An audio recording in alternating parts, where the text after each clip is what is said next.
என்னப்பா சிவாஜி! இப்படி பண்ணிட்டாங்களே! படுபாவி பசங்க. நான் வேணா ஒரு ஐடியா சொல்லட்டுமா? வேணா ஆர்சிபியோட ஒரு மேட்ச் விளையாண்டு பார்க்கிறீங்களா? ஐயய்யோ! அதெல்லாம் ரொம்ப கஷ்டமாச்சே அவங்களோட ஜெயிக்கிறது. அதோட ஈஸியா வேணா ஒரு ஐடியா இருக்கு. அது சொல்லட்டுமா? இந்த சீசனு வாக் அவே குடுத்துட்டு போயிட்டு, அடுத்த சீசன் வேணா ஒரு கம்பேக் குடுங்களேன். அப்பவாவது ஜெயிக்கிறீங்களான்னு பார்ப்போம். தம்பி, தம்பி ரொம்ப அவசரப்படாதீங்க. துளசியோட வாசம் மாறலாம். ஆனா ம். தவசியோட வாக்கு மாறாது. இன்னும் சிஎஸ்கேக்கு 2 மேட்ச் இருக்கு. எஸ்ஆர்எச், ஜிடி கூட. அது 2த்தையுமே அடிக்கிறோம். 4வதா முடிக்கிறோம். பிளே ஆஃப்ஸ்குள்ள வரோம். மொதல் ஆர்சிபிய துவக்கணும். இதுதான் எங்களோட அஜெண்டா. இந்த ஸ்கிரிப்ட் நடக்குதா இல்லையான்னு பாரு. So welcome to dugout dialogues. இன்னைக்கு எல்எஸ்ஜி வெர்சஸ் சிஎஸ்கே மேட்சோட ரிவ்யூ தான் வந்து பார்க்க போறோம். சொல்லுங்க கிரிக்கெட் எக்ஸ்பர்ட். ரொம்ப சந்தோஷமா இருக்கீங்க. என்ன மேட்ச் எப்படி போச்சு? சொல்லுங்க. அதாவது இனிஷியலா வந்து இன்னைக்கு எல்எஸ்ஜி டாஸ் வின் பண்ணி ஃபீல்ட் பண்ண சூஸ் பண்ணியிருந்தாங்க. ஒரு வைஸ் கேப்டன். நல்லா பவுலிங் பண்ணாங்க. நம்ம ஆகாஷ் சிங் 3 விக்கெட் எடுத்து ஒரு நல்ல ஒரு பவுலிங் ஒண்ணு குடுத்திருக்காங்க. இனிஷியல் ஸ்டார்ட்டிங்ல வந்து நல்லா பவுல் பண்ணாங்க. அண்ட் தென் பவுலிங் வந்து நல்லா இருந்தது ஓவராலா. ஓவராலா பவுலிங் நல்லா இருந்துச்சு. இல்ல பவுலிங் நல்லா இருந்துச்சா? இல்ல சிஎஸ்கே வந்து ரொம்ப புவர் ஷாட்ஸ்க்கு அவுட் ஆனாங்களான்னு எனக்கு தெரியல.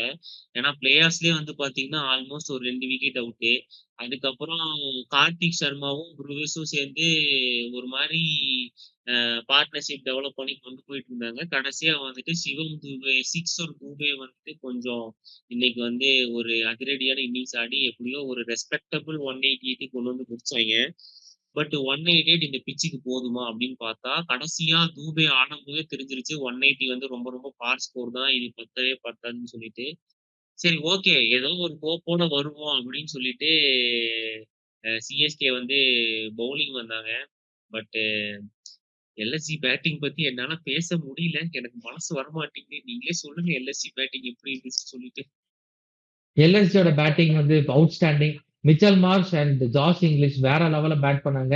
மிச்சல் மார்ஷ் 38 பால்ஸ்க்கு 90 ரன்ஸ் எடுத்திருக்காங்க. ஆனா ஒரே ஒரு வருத்தமான விஷயம் என்னன்னா, செஞ்சுரி அடிக்க முடியாததுதான். பட் ஆனா அவர் இருந்தாலும் அப்படி ரன் அவுட் ஆயிருக்க கூடாது. அதுதான் ஒரு வருத்தமான விஷயம். அண்ட் ஜாஷ் இங்கிலீஷ் கூட நல்லா பேட் பண்ணாங்க. 130 பிளஸ் பார்ட்னர்ஷிப் மெயின்டைன் பண்ணாங்க 2 பேருமே. அண்ட் பவர் பிளேல வந்து 80 பிளஸ் ரன்ஸ் எடுத்து குடுத்து வேற லெவல்ல பேட் பண்ணியிருக்காங்க. அப்புறம் 2 பேருமே அவுட் ஆனதுக்கு அப்புறம் மேட்ச் கொஞ்சம் ஸ்லோவாச்சு. நிக்கலஸ் பூரன் வந்தாரு.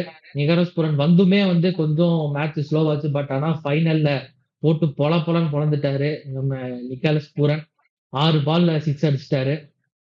ஆனா கம்போஸ் இன்னைக்கு என்ன ஆச்சுன்னு தெரியல. மார்ஷும் சரி, பூரனும் சரி, கம்போஸ் ஓவர்ல பிரிச்சு எடுத்துட்டாங்க.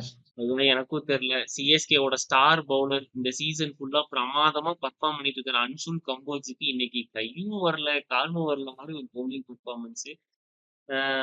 பட் ஒண்ணும் சொல்ல முடியாது. என்னைக்காவது ஒரு நாள் வந்துட்டு ஒரு பிளேயருக்கு ஆஃப் டே வர்றதுதான். பட் அது இவ்ளோ இம்பார்ட்டன்டான மேட்ச்ல தான் வரணுமா? அப்படிங்கிற ஒரு கேள்விக்குறி தான்.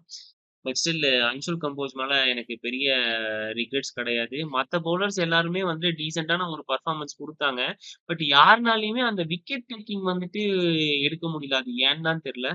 ம் அ இந்த பிட்ச்ல நான் யார ரொம்ப மிஸ் பண்ணேன்னா, ஜேமி ஓவர்டன ரொம்ப மிஸ் பண்ணேன். பிகாஸ் இந்த மாரி ஒரு பிட்ச்சுக்கு வந்து லைட்டா ஃபாஸ்ட்டா போகுது, பிட்ச்லேருந்து பறக்குது அப்டின்னா, ஜேமி ஓவர்டன் வந்து ஒரு மாரி கண்ணுக்குள்ள விரல விட்டு ஆட்டிருவாரு. ஸோ அவருக்கு வந்து இன்ஜூரின்ட்டாய்ங்க. திடீர்னு பார்த்தா லண்டனுக்கு கிளம்பி போயி தையில ஏதோ இன்ஜூரின்னு செக்கப் பண்ணிருக்கேன்னு சொல்றாங்க. எனக்கு புரியல. இந்த சீசன் ஆரம்பிச்சதுலேருந்து இன்ஜூரியோ இன்ஜூரி, இன்ஜூரிக்கு மேல இன்ஜூரின்ற மாரி தல தோனிக்கு வந்து இன்ஜூரி, ஆயுஷ் மாத்ரேக்கு இன்ஜூரி, நேத்தன் எலிஸ்க்கு இன்ஜூரி, ஜேமி ஓவர்டனுக்கு இன்ஜூரி. என்னங்க சார்? என்ன? இன்ஜூரி பண்ணிக்கிட்டு இருக்கீங்க இப்படி? அ சென்னை சூப்பர் கிங்ஸா? இன்ஜூரி சூப்பர் கிங்ஸான்னு கேட்கிற அளவுக்கு ஆக்கிட்டீங்க போல. சிஎஸ்கே மேனேஜ்மெண்ட் ஸ்டாஃப்ஸ் எல்லாரும் கொஞ்சம் தயவுசெய்து நம்ம பிளேயர்ஸ நல்லா பார்த்துக்கோங்க. நல்லா சாப்பாடு போட்டு, நல்லா எக்சர்சைஸ் பண்ண வச்சு, நல்லா நல்லபடியா மேட்ச் விளையாட வச்சு, எப்படியாவது பிளே ஆஃப்ஸ்க்கு கூட்டிட்டு போக வழிய பாருங்க. ஸோ முன்னாடியே சொன்ன மாரி இந்த மேட்ச் முடிஞ்சு போச்சு. இத பத்தி எனக்கு பெருசா கமெண்ட் பண்றதுக்கு எதுவும் இல்ல. பட் அடுத்து 2 இம்பார்ட்டன்ட்டான மேட்சஸ் வருது சிஎஸ்கேக்கு. ஒண்ணு வந்து ஜிடியோட, இன்னொன்னு வந்து எஸ்ஆர்எச் கூட. ஸோ இது 2மே நல்ல மார்ஜின்ல ஜெயிச்சுட்டு உள்ள போறதுக்கு ஒரு சான்ஸ் இருக்கு. ப்ரொவைடட் பஞ்சாப் எப்படி பெர்ஃபார்ம் பண்ணுதுங்கிறத பொறுத்து. ஸோ நெட் ரன் ரேட் எல்லாத்தையும் பார்த்துட்டு தான் இனிமேல் டிசைட் பண்ண முடியும். ஸ்ட்ரைட்டாவே வாக்கின் பண்ண முடியாது. ஐ ஹோப் இந்த வருஷம் வந்துட்டு சிஎஸ்கே ஒரு லாங் ட்ராட்ட பிரேக் பண்ணிட்டு இந்த வாட்டி பிளே ஆஃப்ஸ் போவாங்கன்னு சொல்லிட்டு எனக்கு நம்பிக்கை இருக்கு. ஸோ நீங்களும் நம்புங்க. ஏன்னா நாங்க வந்து மேனிஃபெஸ்ட் பண்றோம். மேனிஃபெஸ்ட் பண்ணா கண்டிப்பா நடக்கும். ஓகேவா? ஸோ ஒருத்தன் மேனிஃபெஸ்ட்டே தப்பு தப்பா பண்ணிட்டு இருக்கான். அவன நான் பார்த்துக்கிறேன். நீங்க கவலைப்படாதீங்க. இந்த மேட்ச்க்கு ஓவராலா ஒரு ரேட்டிங் வந்து பார்த்தீங்கன்னா, ஒரு 3.25 தரலாம். ரொம்ப போரிங்ன்னு சொல்ல முடியாது. ரொம்ப இன்ட்ரஸ்டிங்ன்னு சொல்ல முடியாது.